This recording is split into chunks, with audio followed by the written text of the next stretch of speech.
শরীরে পানি ছিটে দেই, তাহলে মেয়েটার জ্ঞান ফিরে আসবে। পানি মেয়েটার চোখে মুখে ভালো করে ছিটিয়ে দিতে হবে। আঙ্কেল আমার আর মারেন না, আঙ্কেল আমার আর মারেন না। আঙ্কেল আমি আপনাকে কথা দিতেছি, আমার সাইডে যান, আমি এই বাসা ছেড়ে যামুগা।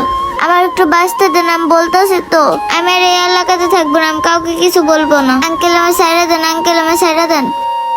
আরে মামুনি, তুমি আগে এটা বলো, তোমাকে মারতে চাই কে, আর তোমাকে কে এভাবে এখানে রেখে গেছে সেটা আগে তুমি আমাকে বলো। আর মামুনি, তুমি কোনো টেনশন করো না, আমরাও তোমাকে মারতে আসিনি। আর তুমিও তো জানো না যে আমরা আইনের লোক। আম্মু, তুমি একটা কাজ করো, তুমি উঠে দাঁড়াও, দাঁড়াও দাঁড়াও। সত্যি বলতেছেন আঙ্কেল, আপনার আমার মারতে আসেন নাই? হ্যাঁ, সত্যিই বলতেছি মামুনি, আমরা আঙ্কেল, তোমাকে ব্যথা মারতে লাগে আসিনি। আঙ্কেল। আঙ্কেল আমার একটু পানি দিবেন, আমার অনেক পানি পিপাসা লাগছে। আচ্ছা ঠিক আছে, দিতাছি। এই নাও, খাও।